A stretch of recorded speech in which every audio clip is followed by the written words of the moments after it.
Hi, how you guys doing today?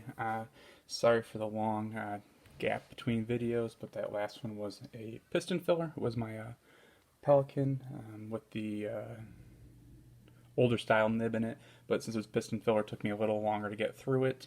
And I do the reviews as I use the pen. So today I've got the Platinum 3776 Century in the Black Diamond finish. This is a cartridge converter pen. This particular one is a 14K medium nib. So there you go. There's what the nib looks like. Nib has a very different profile from most fountain pens. As you can see, it's a very flat nib. Like I said, this is a medium 14K. I had heard that these ran a little small. Obviously being Japanese, it's going to run more similar to a Western fine, and that's pretty consistent with my usage of it. Like I said, this is a cartridge converter pen. Unfortunately, when I bought this one, I could not find a matching converter. So this one has the gold finish where everything else is the rhodium. But obviously it's inside the pen. And one of the other points I was going to make on this pen is this is, like I said, the Black Diamond. It has some transparency, but it is definitely not a demonstrator. As you can see here, you can see there through the cap. So it's like a smoky, but it is very dark. If you hold a flashlight up, you can kind of make out the nib through the cap, but once again, you're not going to be able to tell the ink level without actually taking the converter out and looking at it. So once again, this is the Black Diamond finish with the rhodium trim. I'm a big fan of this combination. If you watch my other videos, I just really like the black and silver.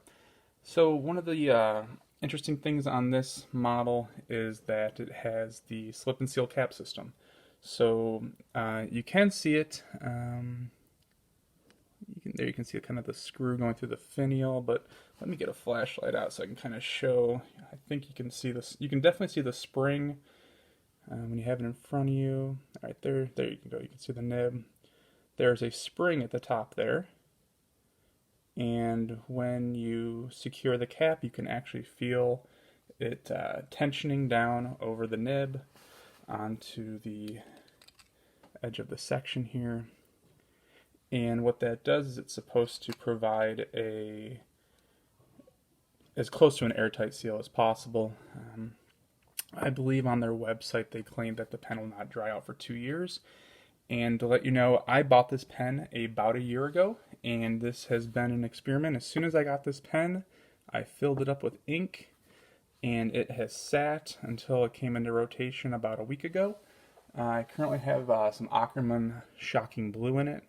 So I filled it up, I let it sit probably a little bit over a year, and I would say it maybe lost about 10% of the ink volume. So definitely better than other pens, definitely better than my Sailors that have the similar cap system. Here I got my King of Pen demonstrator there. You can see what they're a version of the slip and seal, but definitely did a better version than the Sailor.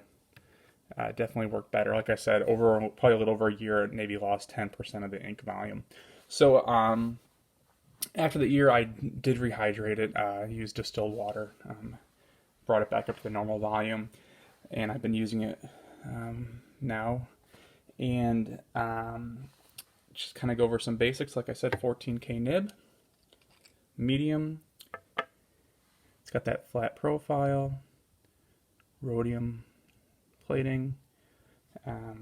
Size, I wear a men's large glove, and I will show you. It is just basically unposted. I'd say it's almost right at the limit of what's comfortable. So big enough to use unposted for me anyways with my writing style. Then I think besides the slip and seal cap, one of the most interesting things about this pen is the writing experience. When you use this nib, you get a very different feeling. It feels unlike any other fountain pen I have. It gives you a feedback, I'd say, similar to a pencil or a smaller felt tip marker. It does make noise.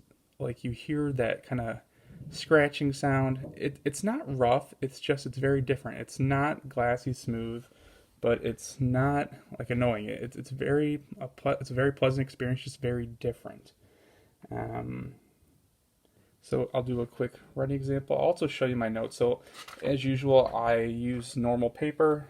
This is just some junky scratch paper I keep. So I'll just do the quick writing example so you get an idea. I would say the medium nib with the shocking blue, it's close to maybe not being usable for an everyday writer if you are using anything worse than standard copy paper, because it will bleed through. But that's probably more the ink than the pen itself. Like I said, this is and I'll be quiet during this so you can hear the nib. So on here, had it up overnight, so there we go.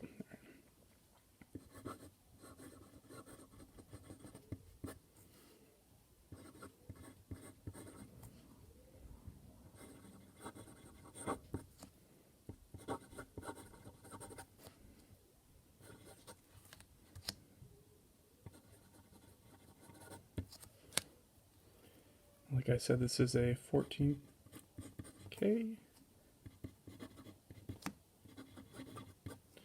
So hopefully you can hear that. Just give you the crosshatch marks. Once again, this is junky paper. It's off of a daily calendar. So you can see, I mean, it does fine. No real issues. And this is a very saturated ink. It's a very vivid blue. If you were to use a much broader nib, you get a lot of shading. So it's definitely usable, but if you were to use this on notebook paper, forget about it. It's going to bleed right through, and if the feathering doesn't get you, it's definitely going to make the paper usable on one side. In terms of like bounciness, there's definitely a little. It's a very pleasant pen, and here I'll try and do this so you can hear the noise. So I mean, it definitely has some noise to it. Preparing for the review, I did take a few notes just on some standard copy paper. And like I said, standard copy paper, you can see there's no feathering. Wrote fine. Like I said, very saturated ink. In terms of the back of the paper, you can see there was some bleed through. Not awful, but like I said, it's borderline. So, quick comparison, this is a Pilot Custom Heritage 92. This is a piston filler, yes, piston filler pen. Very similar in size except for the round finial, just makes it a touch longer, but very similar in size there to those two pens. So it's a mid-sized pen, it's not a smaller and it's not a larger pen, but good everyday user. If you like to write small, I'm sure they'll find. I believe they make a lot of variations of nibs. So I think there's definitely something out there for everyone. As is the usual with these Japanese pens, sometimes you find a much better deal going through Amazon or eBay, which is unfortunate for the pen stores and American distributors, because it is just much cheaper to import this yourself from a Japanese seller. But I really like the pen. It's a great everyday user. The slip and seal cap is really cool. You feel it tension, so I really never worry about over tightening the cap. Just a great pen. I really like it. Very different. It's kind of enjoyable to use something a little different than the standard. The look of the nib's a little different. The feel of the nib's a little different. Ink volume is standard converter, not a ton of ink in there, but it's not as small as a Sailor. But I think they're a great buy for the money. Really like it, and I hope you've enjoyed the review. If you have any questions, go ahead and just ask below. But I think it's a pen you can't go wrong with. Easily available, many different nibs, many different colors. They do the limited edition series. the one they did the most recently, I believe, was all the lakes in Japan, and they always have something new coming out. So I really like this pen. This is my only platinum pen. I would definitely consider buying more of theirs. And once again, thanks for watching and have a great day. Thanks.